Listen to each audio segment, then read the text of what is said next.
तो इंफॉर्मेशन जो है, जो हमने अपने अंदर पोर इन करनी होती है, वो किस तरह की इंफॉर्मेशन, कौन सी ऐसी चीज है कि जो basics of the knowledge. So there are 3 elements of basic knowledge, बल्कि I would say sufficient knowledge एक आम इंसान के लिए अपनी जिंदगी को संवारने के लिए.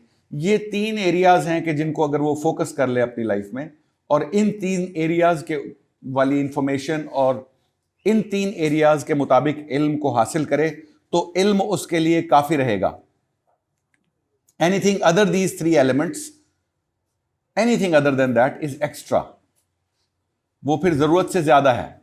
जो जरूरत के मुताबिक है वो ये 3 एलिमेंट्स हैं. The first one is proven और एस्टैब्लिश्ड फैक्ट्स.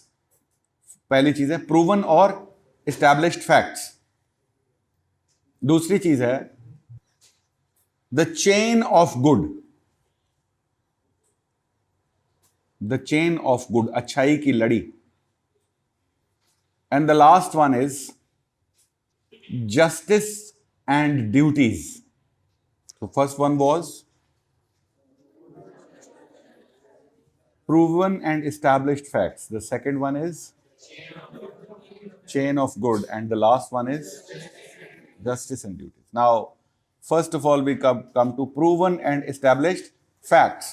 Now, factual चीजें जो साबित शुदा हैं, जिनके अंदर कोई डाउट नहीं है, जो established एंड प्रूवन है, यानी कि for example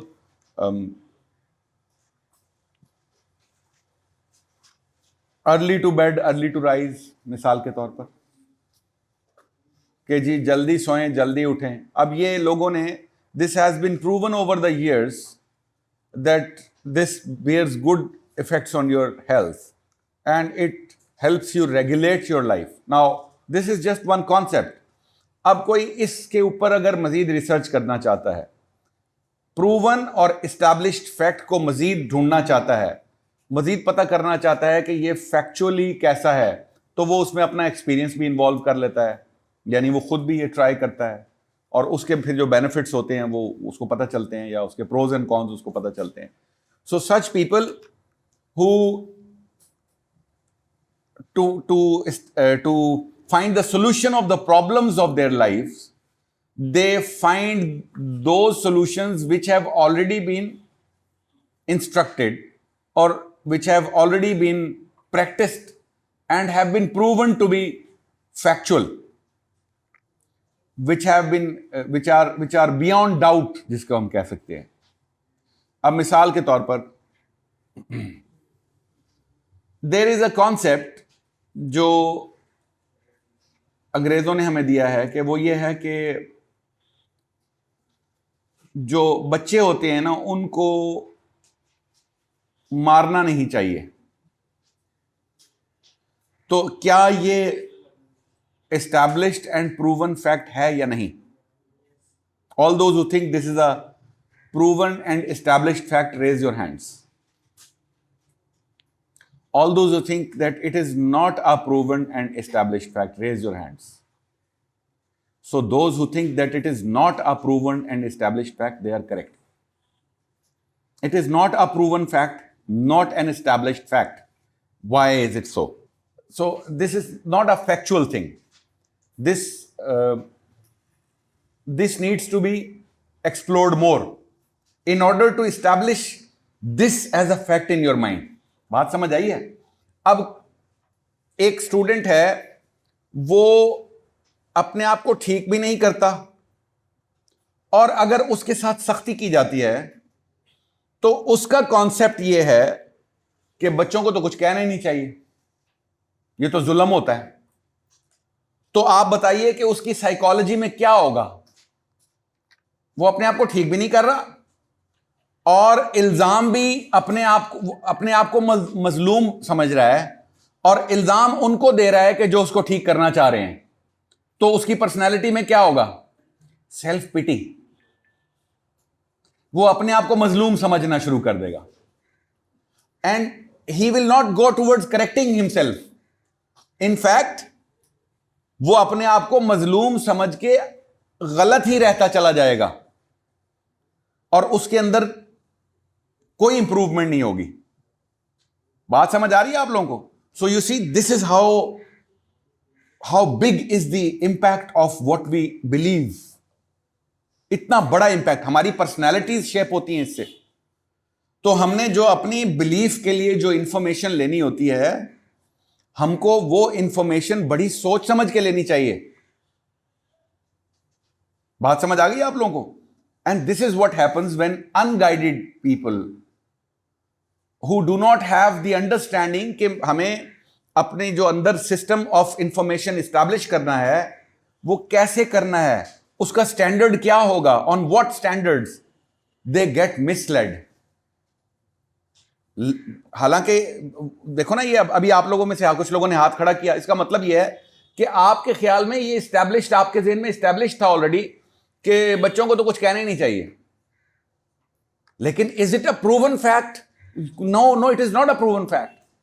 it is just a psychology which is being given to us by those Europeans specially. अब उसका नतीजा देखें क्या निकल रहा है। आप मुझे बताइए, आपने कभी आज तक यह सुना है कि पाकिस्तान में कोई स्टूडेंट जो है वो किसी कॉलेज या यूनिवर्सिटी में बंदूक लेके आ गया हो और स्कूल और कॉलेज के सारे स्टूडेंट्स और टीचर्स को मार दिया हो? कभी भी सुना है ये? लेकिन यूरोप में और अमेरिका में हर दूसरे दिन हुआ होता है। ये पता है आपको इस बात का? Do you know this? Every second day, every week ये हो रहा है वहां पे। सोचे वाई? इसका मतलब यह हुआ कि उसका जो इंफॉर्मेशन सिस्टम है वो डिस्टर्ब्ड है। उसने गलत कॉन्सेप्ट्स पाले हुए हैं अपने दिमाग में। उसने जो आइडियाज अपने अंदर फिट किए हुए हैं वो इस्टैब्लिश्ड नहीं है, वो फैक्चुअल नहीं है। तो जो नॉलेज उसके पास है वो क्या है? यूजलेस। इनफैक्ट यूजलेस क्या, डेंजरस है। So such knowledge which is not established, which is not factual, and you start making your personality basing upon your personal intuitions, personal feelings, और आप उनको established fact बनाना शुरू कर दें, तो नतीजा यह निकलता है कि आप खिसक जाते हैं ऊपर से। आपकी सोचें डिंगी हो जाती हैं, टेढ़ी मेढ़ी सोचें हो जाती हैं। You cannot differentiate between right and wrong। अभी मैंने आपसे चंद क्वेश्चंस किए थे ना, मैंने अभी पूछा कि अच्छा ठीक है, if it is wrong तो फिर what to do? तो then should the teachers be so disinterested in their pupils? This is another question। फिर टीचर को, the next question comes is कि टीचर्स को कैसा होना चाहिए? Factually, how should the teachers behave? What should the teachers do to the students? What should the students do to the teachers? Now this is where we require an established mechanism। अगर हम sanity के साथ जिंदा रहना चाहते हैं, सेन लोगों में होना चाहते हैं, नॉर्मल लोगों में होना चाहते हैं, उसके लिए हमें वो एस्टैब्लिश पैटर्न्स रिक्वायर्ड हैं। वो कौन से होंगे? हम उसमें से क्या लेंगे? हम उसमें से सिर्फ वो लेंगे जो फैक्चुअली प्रूवन है। This goes about everything that you do in your life, everything else. आप अपनी जिंदगी में जो भी कर रहे हैं, अगर आप उसमें अपने पर्सनल बायसेस की बुनियाद पर फैक्ट्स एस्टैब्लिश कर लेते हैं ब्रेन में, अपने दिमाग में, तो याद रखिएगा आपकी थिंकिंग कभी भी ठीक नहीं होगी। You must have the ability to question your own facts and find out what is the true fact in order to make some final decisions about your mind.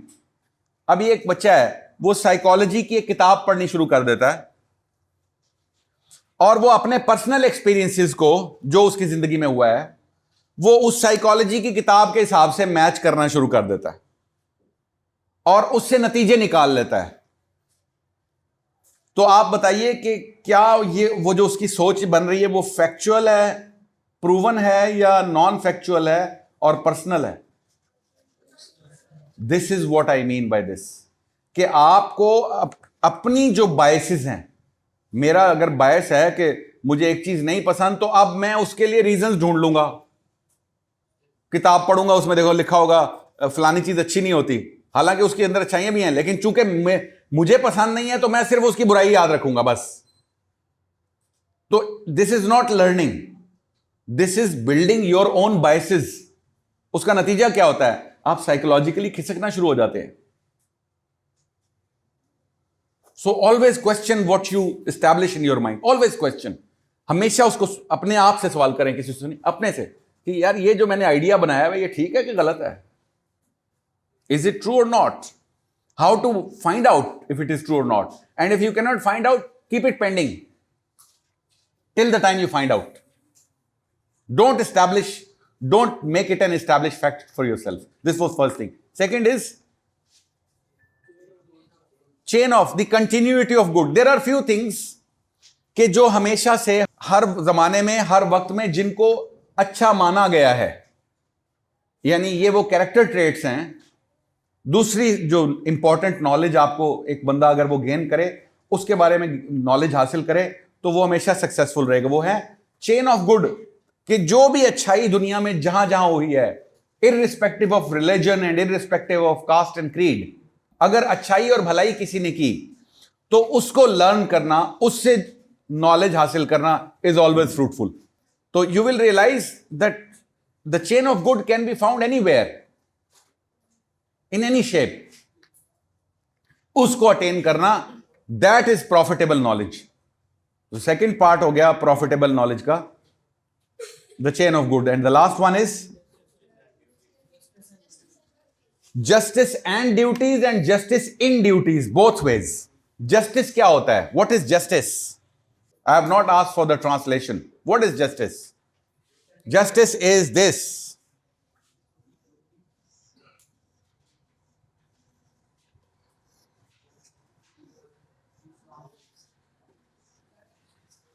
this is justice. What is it? Balance. The correct balance is justice. It is not about right and wrong. It is about the balance. What is the balance? Who is the balanced person? If on one side you have a miser and on the other side if you have a spendthrift, you don't understand. एक तरफ फजूल खर्च हो और दूसरी तरफ कंजूस हो, तो बैलेंस क्या है? बैलेंस दरमियान में है। ऐसे ही है ना, बैलेंस फिर दरमियान में वो क्या है? जरूरत के मुताबिक खर्च करने वाला, spending according to your needs. So this is one kind of balance. एक तरफ काफिर हो और दूसरी तरफ ईमान वाला हो, तो बैलेंस क्या है? दरमियान में है। अब तो बैलेंस दरमियान में नहीं है, अब किस तरफ है? अब ईमान की तरफ बैलेंस है। So you see, finding out the balance, that knowledge which gives your personalities balance. तो इसमें मैंने जो वर्ड यूज किया है वो क्या है? Duties, not rights. Fighting for rights is not the balance in general terms. वैसे तो अपने हक के लिए लड़ना और वो आज़ादी के लिए खड़े होना और वो these concepts are fine, they are balanced concepts. कि वो fighting in the face of tyranny, वो बिल्कुल they are the positive concepts.